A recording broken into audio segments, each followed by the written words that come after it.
What's up, y'all? Thank you so much for tuning in to another episode of Let It Be the podcast. I have with me a very special friend, a special guest. She's the only guest that's actually been on Let It Be twice, and it is for good reasons. I have with me Miss LeStar Cofer. Hello. Thank you so much for joining me. I reference you a lot in our episodes in the beginning because before I started doing videos, I really was like in a space where I was kind of like fighting against this call because I share like I used to do radio and I thought that I was just done with broadcasts all over, hmm like overall, and I was like, I don't want to do this anymore. And when I started my podcast, it was just audio because I didn't want to be seen. And I was Yeah. like, I'll never do video. I literally said that to you in our last conversation, hmm and look at me now. So, but Miss LeStar, I want you to introduce yourself. Tell us like who you are, where you from, what you be doing, how we get here. Yeah. Thank you so much for having Of me. course. My name is LeStar Cofer. Mm-hmm. I am the founder of the Worth Shop, a nonprofit organization for women, where our mission is to create a safe space for women to heal, embrace their God-given purpose, rediscover their worth, and become their best self.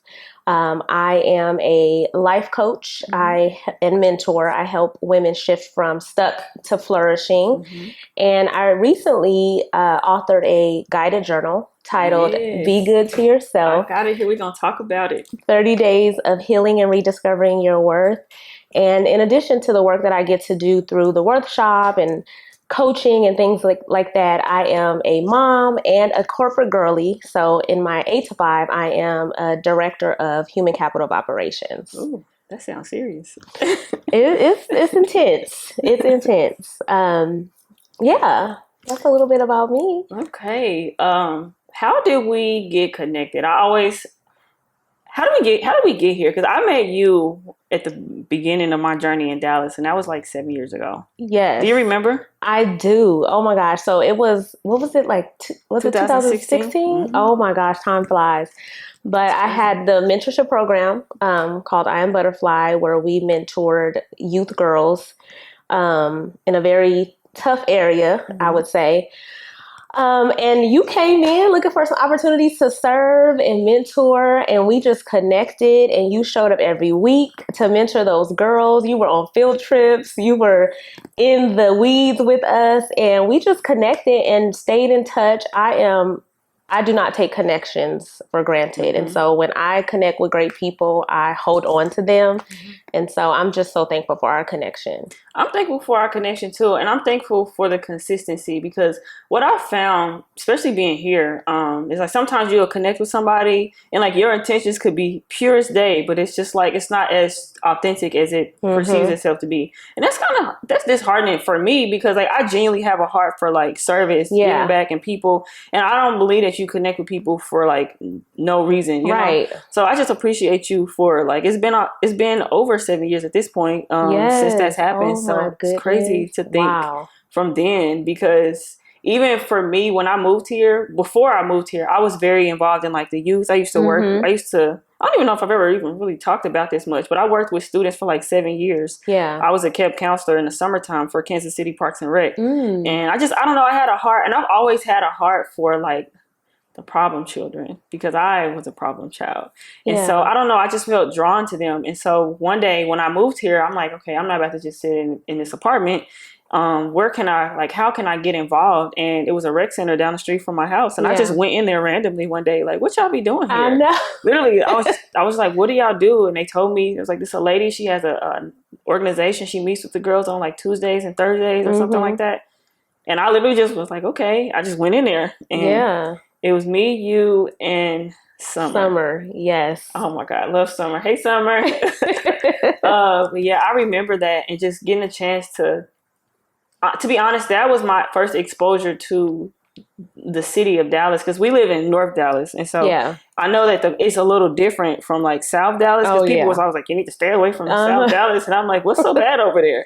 But then I was up here and I'm like, they kind of remind me of home too. Yeah. So, but how did you get into I Am Butterfly? Where did that come about? Well, I had a passion for youth girls because I needed mentorship Mm-hmm. growing up, and I did not have that. And I made a lot of wrong turns growing up. One of them being I became a teen mom. And just not having the guidance that I needed growing up really drove me to becoming the guidance and a mentor and somebody to kind of bridge the gap to help youth girls make better decisions, to feel like they had community. And that's where I Am Butterfly was birthed out of needing it, seeing the need, and wanting to be a resource and a tool for youth girls. One of the big events that I remember you doing was the prom dress giveaway. That was really pivotal for me, seeing, like, because my prom experience, I didn't have the best prom experience. I was kind of going through some stuff my senior year of high school. And so getting a chance to be a part of that, that was the first time I had seen kids be excited about prom and getting dressed and doing all those things. And they didn't have to worry about anything. I love people that are selfless. Yeah. Just a heart. You don't want nothing in return. Just want it to be. That's what drew me to you so much.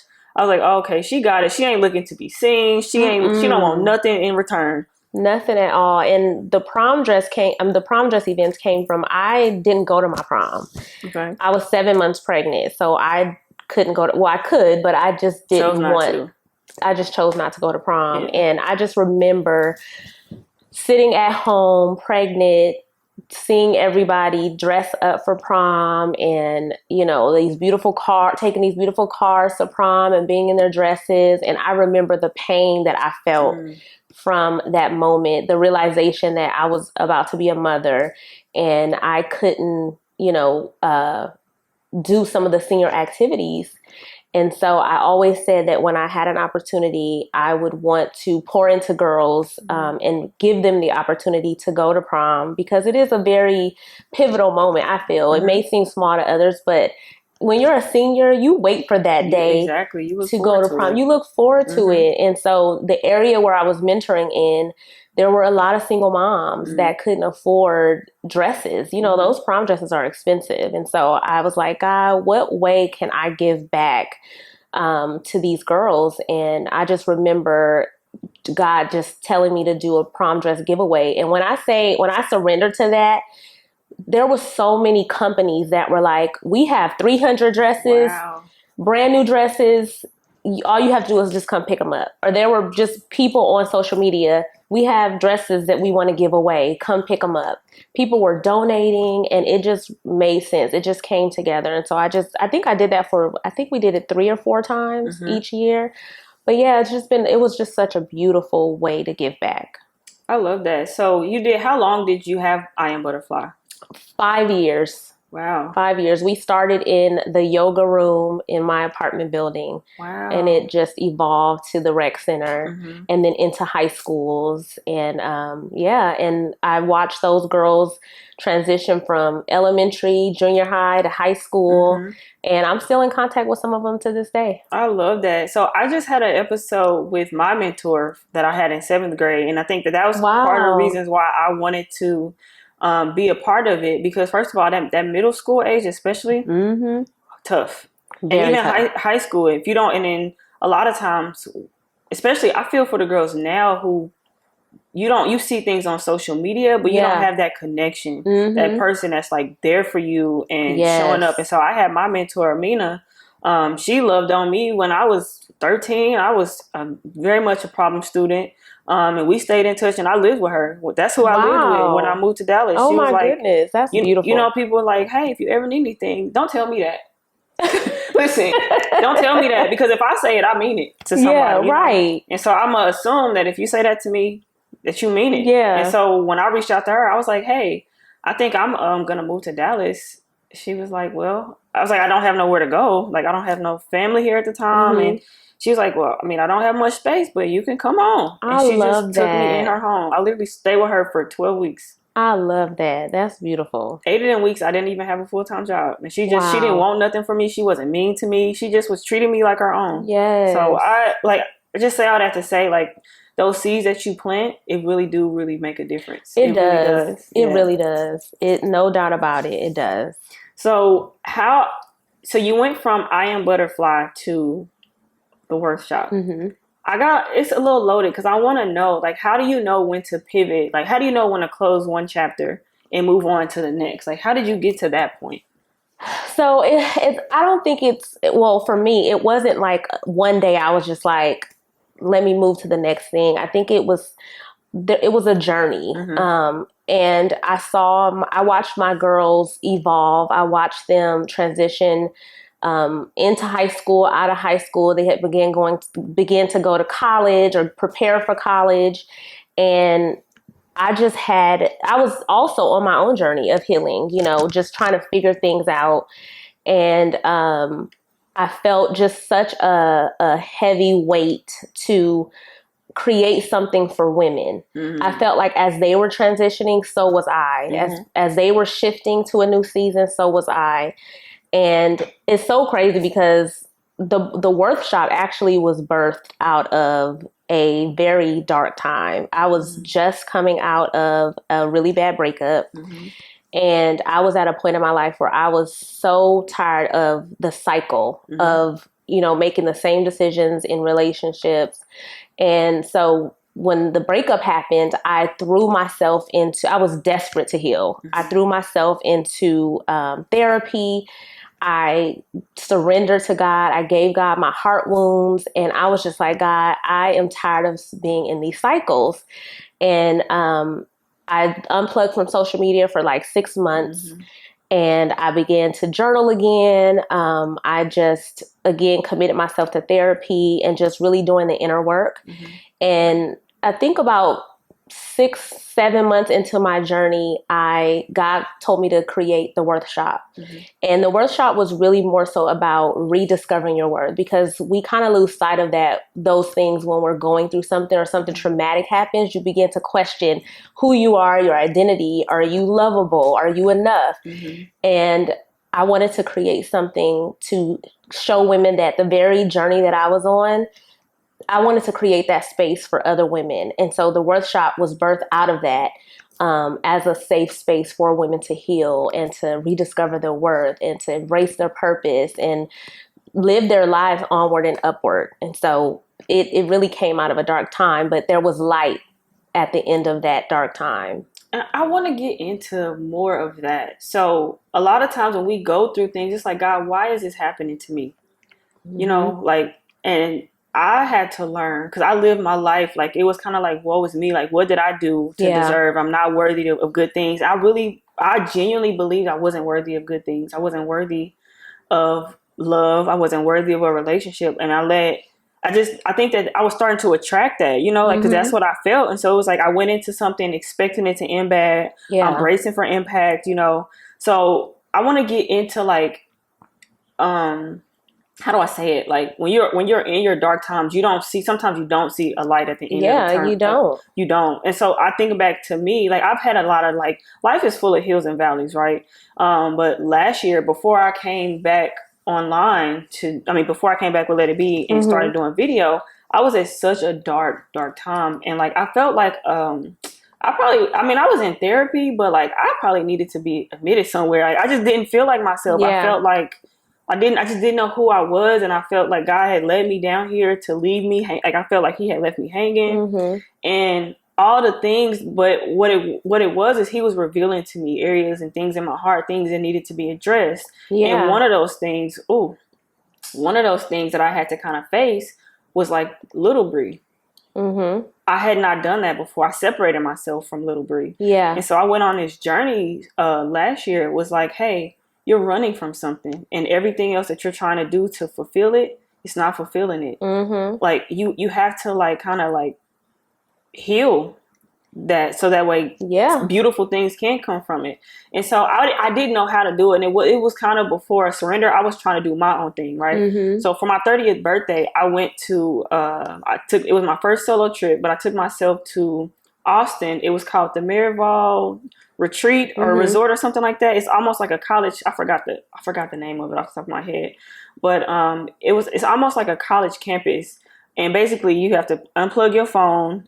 You take classes like yoga, cooking classes. I took like a coffee class just to center yourself. Yeah. It's a lot of nature. It's in the mountains. Like, it was just a beautiful experience. Yeah, but I had to disconnect, and I was just like, what is it? Like, I felt like I was searching for something. Like, what is it? And so as the year was going on, things started to be revealed inside of me. Like, okay, like a lot of those traumas and things that you were burying, like, you can't heal like that. Yeah. You gotta, it gotta come out of you. And so I feel like that process I was like regurgitating my traumas and my pains. And it's like, once I got that clarity, like, okay, dig deep, I didn't know what was gonna happen. Like, I didn't know it was gonna be that bad, you know? And I didn't think nothing good was gonna come from it. But like, look at where I am now. It's crazy. So I just wanted to talk about that. Like, what kept you going during those times of like that darkness of like trying to heal? Like, you journal, but like, what does journaling look like? Like, you know, like, no, for me, healing isn't about perfection. It's about progress. And my healing journey has been a culmination of surrendering to God, surrendering to the process. It's been a culmination of intentionality, and it wasn't always cute. You know, it's been a beautiful, ugly journey. There has been setbacks where I'm like, okay, I feel like I'm in a good place, but then I make a decision, you know, just to be open and transparent. You know, the last 2 to 3 years, in this healing journey, people have come back into my life, and I've entertained it, and it set me back from my healing journey. And I've had to, and it's happened again, and I've had to intentionally say, I had to set my boundaries, honor them, respect my boundaries. So it's not about getting it right. Your healing journey is not about getting it right. It doesn't look like a straight line, you know, but the important thing for me was that I was determined to make better decisions for myself. I was determined to, you know, tear down those limiting beliefs. I was determined to just be a better woman. The best thing that we can do for ourselves and the people that are connected to us is heal. And when I did make mistakes throughout this journey, I was gentle with myself because, first of all, you know, it showed me when I did have those setbacks that I need God. You know, God calls us to be co-laborers with him. And that's one of the things that I think, you know, over the course of my life, before I actually said, I'm tired of me, you know, before I was ready to really self-reflect, I was trying to do it on my own. You know, I was trying to like do the tangible things to heal. And that's not a part of it. You know, that's not the only thing. You know, self-care is an inside job. Exactly. And there are things that we have to submit to God. And you mentioned little Bree. You know, healing also looks like reaching back and unraveling a rope, because sometimes that little girl in us has experienced traumas and heart wounds and all the things, and we're trying to move forward, but we haven't addressed the things that may have occurred as a little girl. And so I mean, it's really just about being intentional, choosing the process. I've had to even set boundaries with family, and that's been a hard journey. The last 2 to 3 years has been a tough journey with setting boundaries with family, because, you know, some family think I'm your family, but even you can get it. Yeah, period. And it's not healthy. It's not conducive to like my lifestyle. I get that 100%. Yeah. So I've had to set boundaries. I've had to have very hard conversations. I've had to cut things off, not in a mean way, but in a healthy way. I mean, they may have felt it was mean, but I'm just at a point in my life where I am tired of living my life limited or under my potential. And a lot of times we do that because we have all of this stuff that's holding us back. And I just don't believe that that's what God intended for us. I believe that God wants us to live a life of freedom. Not just freedom to go and do whatever we want, but freedom within. And oh my gosh, just by taking those steps, being intentional, surrendering to God, surrendering to the process, I am so clear. I felt like 2023, somebody asked me, well, what's your word for 2023? 2023 was clarity. Mm-hmm. That was the clearest year I've ever been. Things weren't perfect, mm-hmm. but I could see clearer, right? I didn't have all of this clutter in front of me. The vision was a bit more clearer because, like you said, when we have all that stuff, when we are carrying the weight of everything that's happened to us in life, mm-hmm. we can't see ahead. So 2023 was really about clearing the clutter and seeing clearer. I love that. You know, the hardest part for me, like when I was going through like the beginning of like clearing that clutter, mm-hmm. it's like when you get a sense of enlightenment, you want everybody to come. Mm-hmm. And that's how I felt. Yeah. I felt like I want my mom to see it. I want my sister, my dad, like my family, my siblings, like my brothers, everybody. It's like, I want y'all to get a taste of this. Come taste and see. Yes. Like, it is so much like, and because of that, I feel like it was causing rift because mm-hmm. it made me kind of come off as judgmental, or it made me come off as like harsh or unrelatable. Because like, I think about like my mom, like I love my mom down, and like, it might not for her, we are like, we've rebuilt a relationship from like my childhood to now. Like, I love my mom so much, mm-hmm. and I want to protect my mom so much, and I only want the best for her.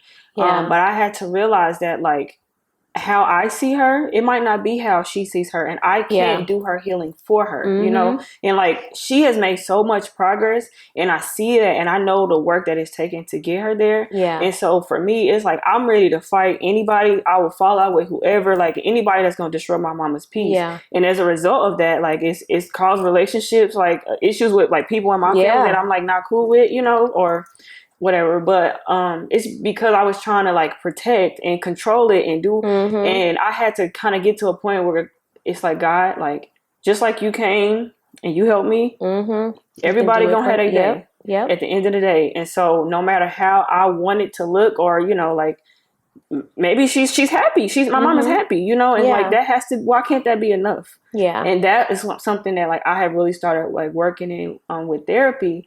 And it's because so going back to like Little Bree, I found out something about my family in November, and I hadn't really shared a lot of my childhood. I kind of danced around it because mm-hmm. I don't want to offend anybody. Yeah. I don't want to disrupt anybody's healing journey. And I don't want nobody to judge, because I fight about the people I love. Yeah. Okay. And so it's like, listen, so I just be like, I'm like, God, how do I share? When do I share? What do I share? You know, I always want to be mindful of that. But I found out like just with my lineage, I'm going to say on my mom's side. So my mom didn't grow up with her mom. Mm-hmm. Her mom passed away when she was 10. Yeah. And so my mom lived a life of like kind of maybe displacement. She mm-hmm. didn't really know where she belonged. Nobody affirmed her. Yeah. And, you know, nobody did the things. And so it's like, you can't give something that you didn't know that was available to you. Mm-hmm. And I felt like digging back in my roots, like it was a generational thing that we all went through. Yeah. Everybody experienced it generation to generation mm-hmm. to generation.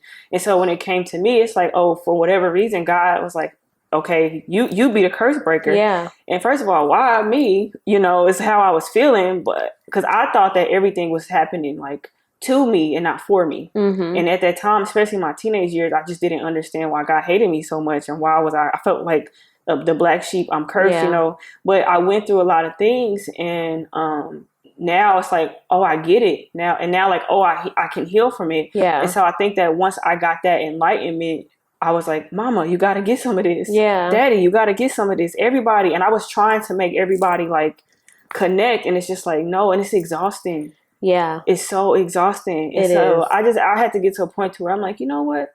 Let me take off this cape. Because I'm playing God right now, basically is what I was doing, like playing God. And I had to just kind of like realize that like God, like everybody moving at a different pace. But that was really hard for me in my healing journey. And I felt like I couldn't fully embrace it and become my best self because I was still carrying like the weight of somebody else's healing that ain't even my responsibility. Yeah. You know? Yeah. No, that's so real.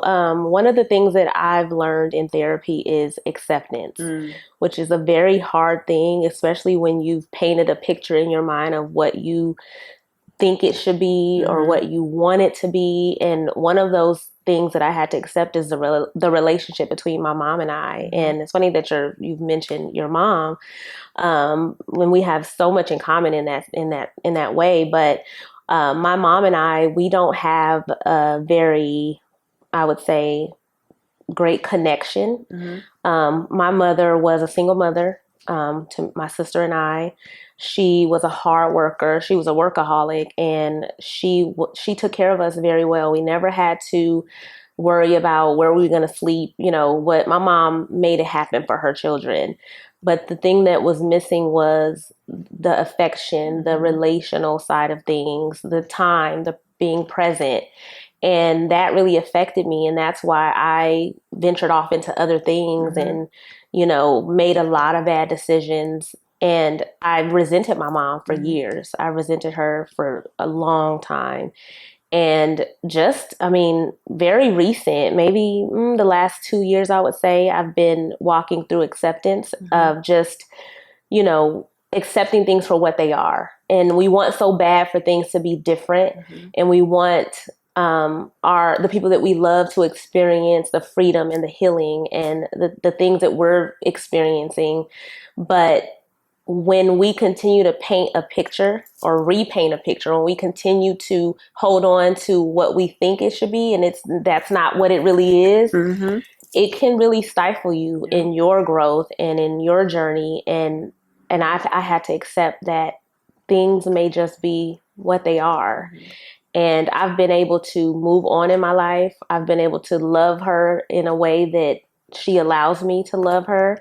I've been able to accept that this just may be what it is, you know, while still standing in prayer and believing God for change in that. And I've also been able to free myself from the burden of, you know, desiring, well, let me not say the desire, but the burden that comes from not having that connection, that mother-daughter connection, because it had really become a burden. It consumed me. It pained me in a way that really affected me in life and in my relationships. But when I healed in that area and accepted things the way that it really freed me. It helped my journey.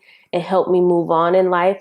And it also helped me to see that, you know, she didn't have the things that I needed from her.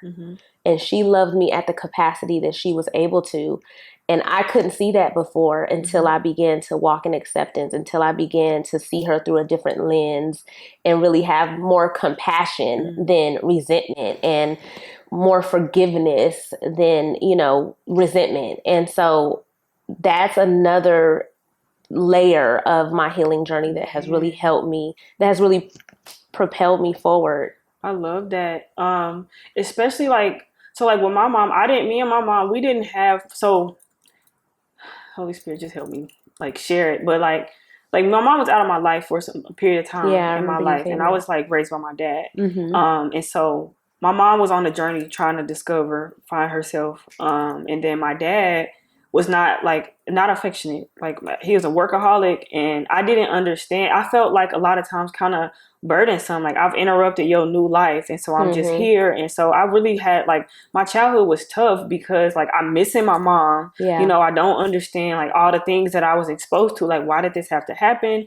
You know, and I felt like my mom didn't love me. So I carried a lot of guilt. And then, like, the environment was toxic. Like, things that my dad would say, I believed it, you know? And so it was just like, when my mom came back in my life, it was kind of like, it's weird. I remember the smell of my mom all of the time that she wasn't there. I could remember the way she smelled, and I just loved her. Like, she could do no wrong when I was a child, right?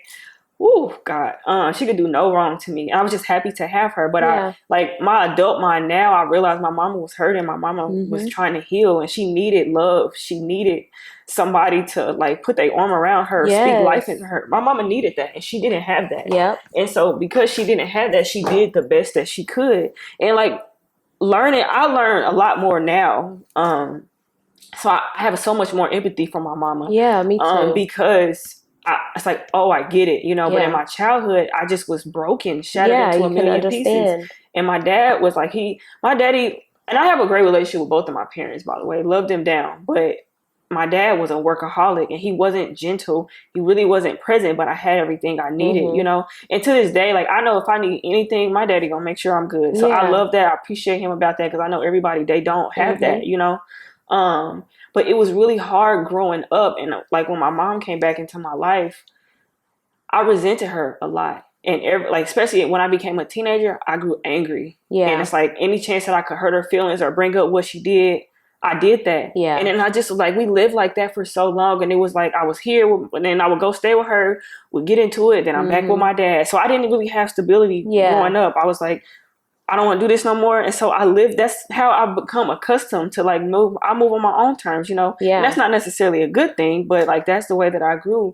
But that healing is like, when I got a chance to, like, proximity help. So I went away to college because I just needed to get away. Right? And so, but that helped me, like, that helped us have a better relationship.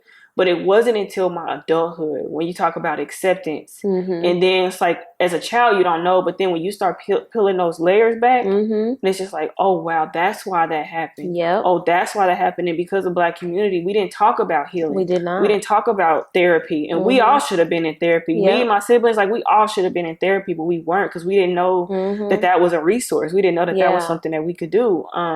And so you just grow and you internalize that trauma, and then your life is a result of all those things that you carry. You know, you venture out into other things.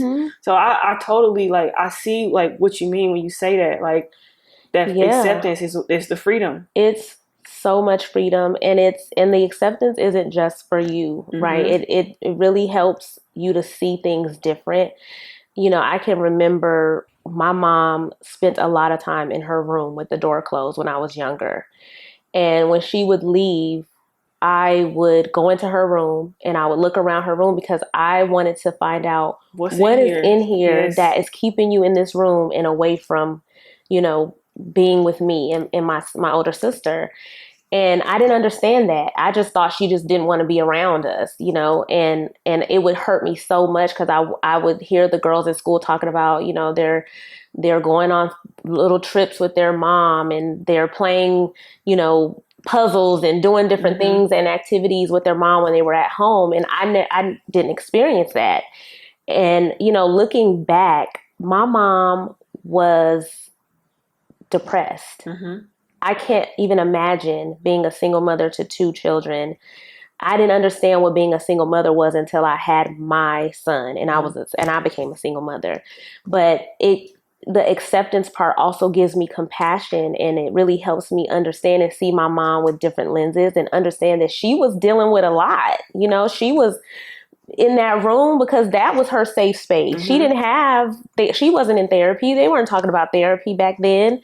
So her room became the space that she, you know, isolated herself, and whatever. She was a reader. She would be in there reading her books. That was her way of caring for herself.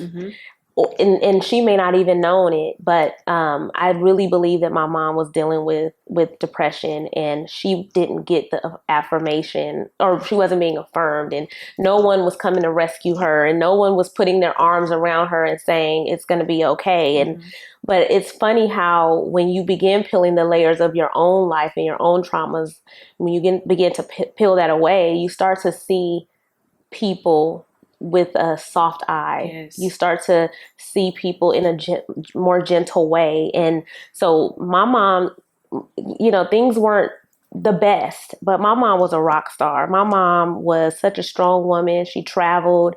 She was a workaholic. She made sure that we had a roof over our head. She stood on business growing up, you know, but there were some things missing. There were a lot of things that we needed that we didn't have, from an emotional, relational, motherly affection, and just needing that confidence building, that love.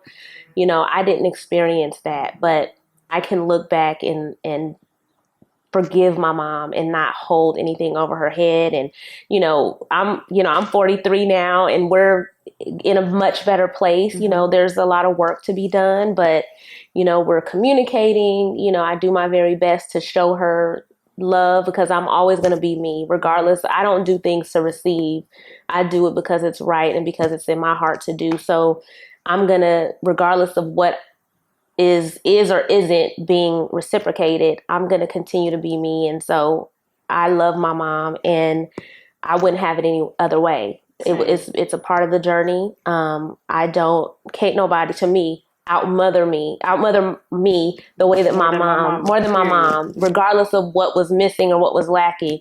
That's my mama. Exactly. And I love her. And so I'm rooting for my mom. Shout out to the moms. Yes. But I love that so much because like you see them as human. Yeah, you see them as human. And even with my dad, like I see him as a human. He was one of, I think, 7 or 8 or something like that. Like, it was a lot of them. And it's crazy. I was just on somebody else's podcast, and they were talking. I was talking to some 20-year-olds, and they were just talking about their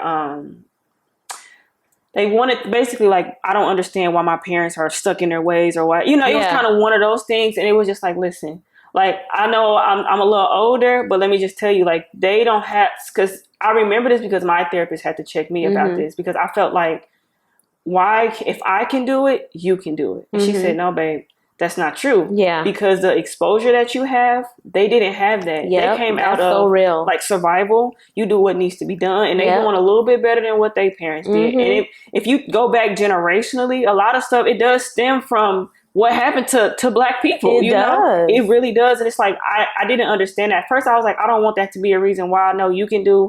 No, like the mindset that you have, the things that you have access to, this is new. Yeah, it's new. It so is. You can't expect them. So I was just telling them, like, hey, like, it'll be easier to build a relationship with your parent when you accept that they've done the best that they could. That is so true. That is so true. And it is something that I've had to do, because I was like hardcore with it. Like, he wasn't this and this, she didn't give me this and this and that. I really had to just change the way I saw perspective. Things. Yes. Absolutely. I feel like once I did that, like, I was able to, me and my mom, like, we can talk. Like, she came to visit me for Thanksgiving. It was last year. Well, I guess year before last. But that was one of the first times. It was just me and her. I will never forget that moment. Like, she just wanted to surprise me. Came down here for Thanksgiving. I love that. We cooked Thanksgiving dinner, and those were moments that I used to pray about. I used to dream about. Like, I just wanted to be close to her. And like, and it's like, hey girl, like, I call her Shirley. That's not her name, but like,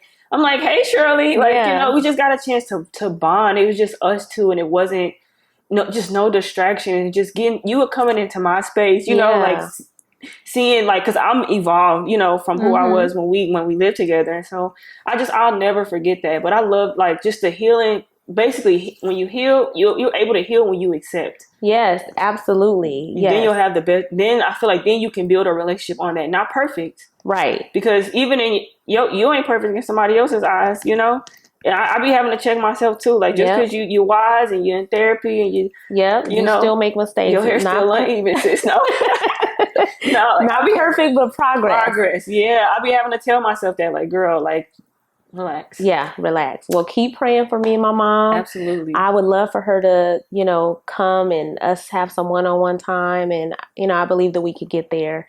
A lot of work to do, but we're working on it. Absolutely.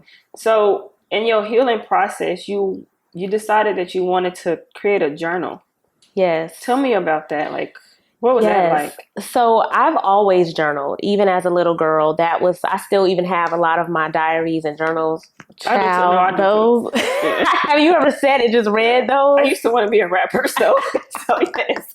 I was looking and reading some. Oh my God. I can't even believe some of the things I said when I was younger. But anyway, I have all of my most of my journals from growing up. So it's always been like a space that I could just release, and a blank canvas to just be free and just write whatever. And so just throughout this journey, journaling has always been a part of my life. It's just my way of safety. And creating the journal is really a full circle moment for me, because when I did just surrender to the healing journey and began to self-reflect, I started to ask myself questions, challenging, thought-provoking questions. And I'm like, you know what? There's some other women that need to be provoked, that need to be challenged. And, this journal I started writing in 2020. It was right after my father passed away. Okay. I I began writing this journal, and I just wanted to create a resource and a tool for women to heal, to rediscover their worth. There were a lot of things going on in my life that I needed. And so the questions in this journal are questions that I felt like I needed to ask myself. And so the journal came out of one. It's been something that I've always done, but also it's something that I wanted to gift to other women so that they can also experience what I've experienced. Let me skip through some in their journey. Mine ain't out here, but I love it. So one of the things that I really love about the journal is like in the beginning, in the morning, like rise and decide, like set the tone. How you feeling when you wake up? Check in with yourself. That's one of my favorite things because sometimes I wake up and I'm like, yay, ready to conquer the world. And sometimes I'm like, ugh, don't talk to me. You know, so it's like, let's get that out first. Yeah, let's set our day. So it's like some of the questions in here, I don't want to give it all away because I want people to still go out and purchase it and support it. But like morning quiet time, pray. Like what comes to your mind when you meditate and when you praying? Like how you gonna show up for yourself today? I really like this. Like I forgive. Like even if it's not a person, I forgive myself. I forgive myself for not being nicer to Brody when I woke up in the morning. You know, like little things. So it's because like part of the journey is forgiving yourself. There's so many things I've had to forgive myself for that released me. So I wanted to make sure that that was a part of the journal as well. Yes, I'm worthy of a positive affirmation. I was like, I love this. And then you also did it for the evening, rest and release. So like, what are your today's wins? Yes. How do you feel? What were your triggers? Goals. I just was like, this is so intentional. Yeah. And I like when I first started, I had to skip some because I did write in the beginning of mine. But like when I was first starting, I was kind of like finding out some stuff about like my family history and just certain things. And it was just like, it kind of disrupted me a little bit. Cause like I texted you one day and I just was like, thank you. Like this has made me face something that I wasn't really ready to face. Oh, that made me so happy. Oh my God, it did. And I just was like, okay, my moods were up and down during that holiday time. And I'm just like, okay, like talk about, like, let's dissect them. Talking about it helps stabilizes those emotions and it helps you manage them.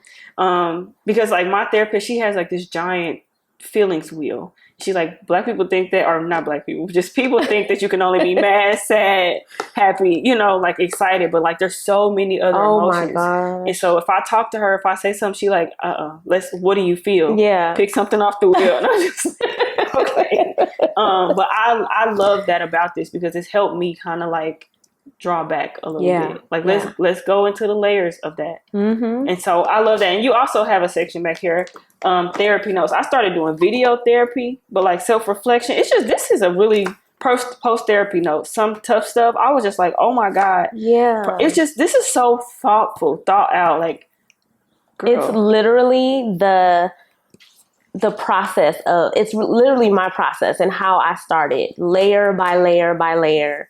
And I'm just so excited about this journal. And it really, really reaffirms me when I see women writing in the journal and they're telling me, you know, how it's helped them. It just gives me a reminder that God spoke and I'm doing what he told me to do. I love that. Those feelings. Like, do you ever, like, in the midst of this, tell me, like, what was that process? Like, am I doing the right thing? Is this, God, did you really tell me to do? Do you ever feel like that? Yes. Okay. The process of this journal, I mean, it's another conversation for another time, but you have no idea what I went through to get this journal out. That's how I knew that it was special. But halfway through, I was like, not doing it. This is not what you told me to do. And every time I would get a DM, you know, from someone that didn't even know I was doing the journal, and it would be something they said to spark and remind me, get back to what I told you to do. Get back to what I told you to do. And you know, it was important to have friends that kept pushing me to do it because they knew I was writing the journal. But it was a tough time because, again, it was around the time that my father passed away. So I was walking through grief, and there's so many ups and downs, hills and valleys with grief, and even still walking through that journey. But it was rough. It wasn't an easy walk, but I'm so thankful that God walked alongside of me and when I completed it, I was just like, I can't even believe that I did this. I still can't believe that I actually did it, but I'm so glad that I stuck with it. But it wasn't a cakewalk. I love that. Honestly, I feel the same. I know that feeling where it's like this is a lot, like with this podcast, every day I'll be like, God, like, do you want me to still do this? I ask him all the time. Like one of my prayers, I feel like when you're going through anything or when you're producing something or creating, because like people see the end result, you don't know behind the scenes. They don't know behind the scenes. Prayers, the tears. There's so many times when I had went to check my mailbox, my business address, and I had a full breakdown in the car. I'm crying, but they was about to close, so I had to go in there. My nose all red, face all red. And so I'm in there trying to talk to the lady to check my mailbox, and she's like, "Are you okay?" And I was like, "Sorry, I'm just in the midst of like one of my many breakdowns because it's like this process when you are doing something that's bigger than you. Yep, it's like this is weighty. It is. It's weighty, and then the payoff is." The people like, hey, this helped me. Yeah. Like that for me, that's why I'm like, okay, because my prayer every morning is like, God, show me that you're still with me in this. Mm-hmm. Because the moment you move, I'm out. Yes. Like that's how I feel. So that's another way that I'm like when God will speak to you through people. Because like I know like I've reached out to you for something. Like, okay, like thank you for this. It's really been helpful for me. I'll get DMs from people, people that I don't necessarily know and all that. I'm like, how you find this, because sometimes I'm like, ain't nobody gonna listen to this, like, I do that all the time. But I realize that when you're walking in purpose and you're doing what God told you to do, it's not just giving him something to work with one time. Yes. I have to continue to say, God, I'm giving this to you. I'm giving this to you. I have to remind myself because I don't have to remind God. He knows what he said. And I'm like, God, all right, you told me to do this. Show me something. Because right now it's feeling like abort mission. Listen. But yeah, I definitely have to give God something to work with more than once. I have to continuously do it. I love that you brought that back to kind of full circle, like give God something to work with, because I feel like when you are in a like trying to discover purpose, we think purpose is one thing, and it's not. It's not one thing. You're not going to arrive at your purpose. It's not going to, like, the things that you went through to create this, the things that you went through was your purpose. Yes. And you being obedient and sharing and helping other people, that's purpose. Yes. I read this quote. It said, like, purpose is not the thing that you do. It's the thing that happens to people. It's the thing that happens through people. To people from what you do. Thank you. Because I was like, that is so true. That's so true. I feel like a lot of us are running in rat races, like trying to, hamster wheels, trying to figure out, like, okay, what's my purpose? I'm going to do. And it's just like, it's so much bigger than just you.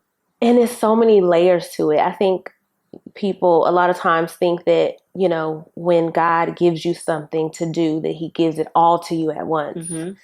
There's a process to it, and God unfolds it over time. And as you go, God will show. Yep.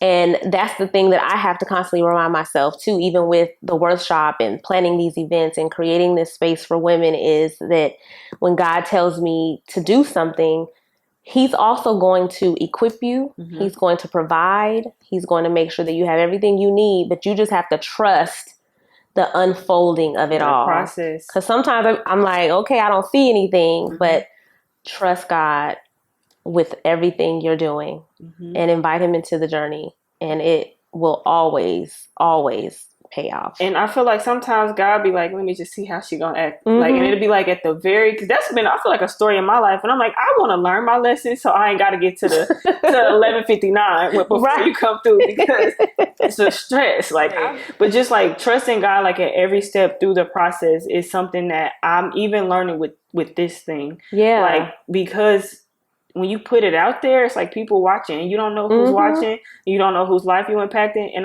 it's a song that I listen to right now by Madison Ryan. It's called Crawl.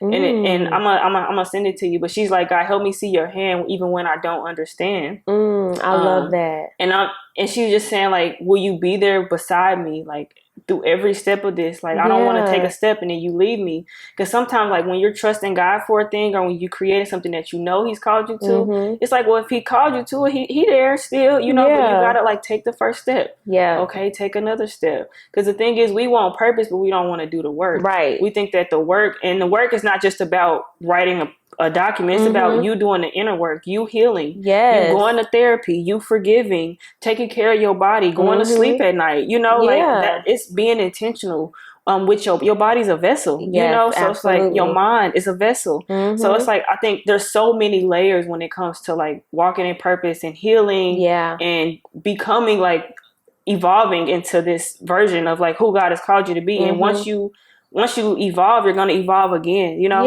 That's what I had to learn that, because I thought, like, well, once I did this, then that was it. And it's like, no, actually, that's not it. Purpose is so much bigger than us. It's so much bigger than the thing. There's something that God is showing us through the thing. So yeah, like you said, as you evolve, you're going to evolve again. There's things are going to change, shift. That's just the journey of walking with God. I love that. Thank you so much for your obedience and creating, because this, I believe that, like, for especially like, I know I do journal every day and I just brain dump. So if I'm not, sometimes I might not break it down everything, you know, like kind of have, like, these are very intentional, but I think this is very helpful for, especially for people who don't know how to journal, don't know where to start, don't know what to say. Like, and it's deep too. It'll help you kind of like pull back the layers, so it's not just a surface. Oh, today so-and-so made me, you know, feel away. Like, so it, like, where can they find this journal? So you can find the journal at www.LeStarCofer.com. You can also click the link in my bio on Instagram at LeStar Cofer. Love it. I'll make sure that I link it to social media and just promote it, because it's really good. Very helpful. I love it. I'm so proud of it. I'm so excited about it. And I'm just glad that I did it. I am too. Glad that I did it. Tell me, what else is the workshop got going on? So the workshop is actually having a Galentine's next month. This month, actually. We're in February. Oh my gosh. Yes. Crazy. So February 24th, the workshop is having their first Galentine's, first of many. It is a night out with the ladies, but it's not like any other girls' night. This is going to be a night where we cultivate self-love, self-worth, the importance of having friendship and personal growth, and then the power of vulnerability. And so it'll be a panel discussion. What better way to have a Galentine's than to have your gal pal? So my girls are a part of the panelists. And so we will be talking about all the things, self-love, self-worth, and just really getting real. I mean, we're just going to have some girl talk. And then also talking about just, you know, the scripture that tells us that we are to love ourselves as we love others as we love ourselves. And so if the way we love ourselves is the benchmark to how we love others, are we checking in on how we truly love ourselves?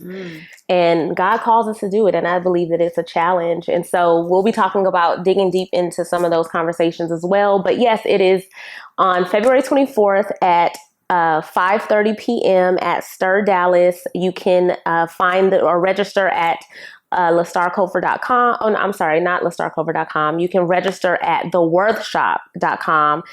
You can find the link on at the.worthshop on Instagram.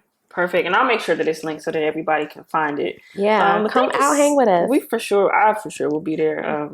Still, I've been trying to like balance my schedule and doing everything, but I think it is important to take some time and check in. And for Valentine's Day, I don't know if I've ever done like Galentine's. Maybe in college, I don't know. But I see other girls do it, and it looks so fun. So I'm such a lover girl anyway, and I'm a girl's girl, and so I'm always going to create something for the girls. So I love that. Come out with your best burgundy, red, and black, and listen, we're gonna have a great time. Okay. So one of the questions that I always ask my guests is, Let It Be has a playlist. Let It Be the playlist. And it's like a pick-me-up bank, like a spirit bank. Like I always go to it, or I'll play it just when I need to be reminded of who I am, whose I am, when I'm like trying to heal. Just heal my moods. What 3 songs could you say that you're listening to right now, or songs that refill your cup when you need. So Oh my gosh. Okay, so I am listening. I am a Maverick City girl. I love Maverick City. Maverick City girl is crazy. I know, huh? That is not that kind of city girl. I'm sorry. The Maverick. Sorry. I'll be serious. But yes. Okay, I'm gonna pull my playlist up because I don't know the song. Oh, my phone. All right, hold on. So what songs are you listening to right now that what are the songs? Just tell me the songs because I want to keep the party that we have. Okay, so one of them is by Tribal and Maverick City Music. It's called Prepare the Way. It's featuring Chandler. I love Chandler. Me too. The other one is Nothing Left to Prove. That's Maverick City as well. And then the last one is Todd Galbert, New Wine. New Wine. Those are the 3 songs that I have on replay. I start my day with it. I play them out. Those 3 songs are on my top. I love that. Yeah. So I'm definitely gonna add them to the playlist. But where can people find you? How can they support you? Yeah, so I am on Instagram at LeStar Cofer, and the Worthshop is on Instagram at the.worthshop.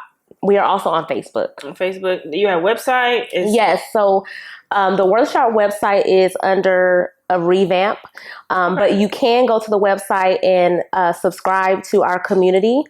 I myself have a website. It's www.lestarcofer.com where you can purchase the journal. There's some encouragement, a vlog, and some really great resources there. So you can find me there.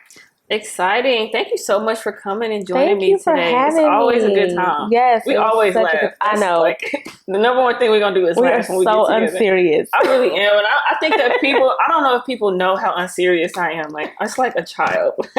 I love it though. Thank you so much. And I pray that this conversation has been something that has been enlightening to you, especially on your healing journey. If you take anything from this therapy, journaling, forgiveness, acceptance, like we are all on a healing journey. Everybody's healing from something, whether it's big, small, like your childhood. I think a lot of people could really benefit from kind of seeking back to like where some of those issues that they have stem from. And healing doesn't always feel good, but it's not linear. You're going to have days that are up. You're going to have days where it's like, I'm really like, I got it. And then some days it's like, dang, did all this work go to waste? But healing make me feel psychotic sometimes. Yeah, like, it really had me feeling crazy, especially last year. But either way, we're all growing. We're all evolving. Thank you so much for tuning in to another episode of Let It Be the Podcast. I just really pray that it's blessed you. If you like what you heard, make sure you subscribe. You can find the streaming on Spotify, Apple, iHeart, and wherever else y'all listen to. Wherever it's streaming everywhere. But YouTube, catch the video and make sure y'all subscribe. Don't just be watching, because I looked at the analytics and some of y'all just be watching. Subscribe. I really want YouTube to like pay me, actually. Yeah. So yeah, but thank you so much, and until next time, take care of yourself. Yeah. Bye. Bye.